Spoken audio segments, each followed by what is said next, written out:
Hi, this is Linda at Elder Care Answers. I get asked often by the adult children of aging parents that we work with here at Elder Care, how am I going to get mom or dad who has dementia, maybe Alzheimer's disease, maybe multi-infarct dementia, has a dementia, how am I going to get them to willingly want to move from their home? And my answer usually is, in 99% of the situations, that family member is probably not going to willingly say, hi, I want to move out of this house. Every once in a while it does happen, but it's so infrequent. I can't tell you in my 25 years of working in this field, I think I've only heard it once in all of my cases. And all of the cases that I have 20 care managers here, there's a lot of us, so we share stories and we just don't hear this. What we hear is the drama that happens in the feelings that get tapped into as you have to move somebody out of their home and into a care setting. Mind you that you have done your homework, and hopefully you work with a geriatric care manager who's found the right kind of setting for your parent, has the right activities, the right garden, the right people working there that's going to make a match and make that mom or that dad of yours feel as comfortable as possible. So what we want to do when we make this transition is make it as smooth as possible, and it can happen after a hospitalization. It might happen even after a doctor visit, and you're going to use the therapeutic fiblet. And yeah, I know that's stretching the truth, but you've had a long relationship with this parent and you need to say something. So you're going to tell mom or dad, you're just going to go to this care center, if you want to call it that, or rehab center. Again, it depends on where the parent is in the progression of the disease, what you're going to say. Again, this is where coaching from a geriatric care manager can save your life basically and give you the script that you need to use with your parent to make this transition work. So once you have that script that's based on your parents' history and their values and something that you feel comfortable enough saying, then you're going to get mom or dad there. Maybe you've moved some of their things into the apartment or the room prior to them coming. They come with a little overnight bag, but many of their things are already there. And you say, as soon as, when am I going to go home is probably the first thing you're going to hear.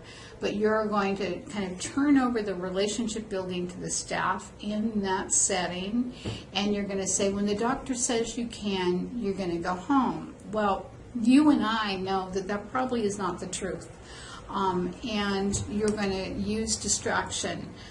So once you've had that intro into the new building or the new setting, new community, you're going to be there briefly and leave. This is the hard part for families, and as much coaching as I've done over the years, it's always a struggle and very much a painful struggle for families to leave somebody in a new environment overnight, mind you, and we're hoping it's going to be long term, but at that moment it feels like to you, the adult daughter or son, it feels like you're abandoning your parent. And I guess my little piece of emotional advice, if you want to name it that, is you're not putting mom or dad there. The Alzheimer's disease is, and you might have to tell yourself that. You might even have to write it down. One of my clients did. He told me he wrote it 100 times that his wife was put in the care setting because of Alzheimer's disease, not because he put her there. So we need to get into support groups ourselves when we have these transitions, and we need to trust the professionals in the setting to help with that transition. And that is one of the things we do here at Elder Care. We have caregivers that sometimes will go daily and help integrate somebody into an activity. They take them into the activity, but they don't want to build a bonding relationship with them. They sit in the background, and if that person gets anxious, they move closer and help them calm down, and then move to the background, trying to connect them to other residents or other staff. So again, coaching will be specific and different for every individual, and it will work.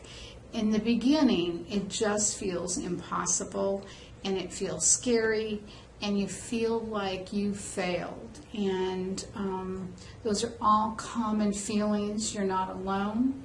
Find yourself a support group. We do them here in the San Francisco Bay Area in both of our offices once a month.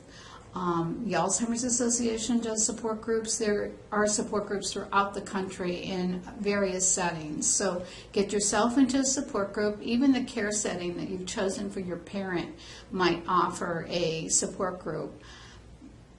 But most of all, know that you're going to have some feelings. They're going to make you second guess your choice. But I would guess it took you a lot to get to this point to say mom or dad isn't safe living alone anymore, or mom can't take care of dad, she has problems of her own. It's time for us to find a place for dad to get his needs met and have mom have some downtime so she can take care of him in an emotional way when she goes to visit. So it will be different for each one of us as we come to this crossroads in this transition, and it will be challenging. Get some professional coaching. You can get that from, again, certified geriatric care managers throughout the country. Again, we can help you in the San Francisco Bay Area, and nationally, the National Association of Geriatric Care Managers would be able to connect you with somebody in your area as well. Thank you.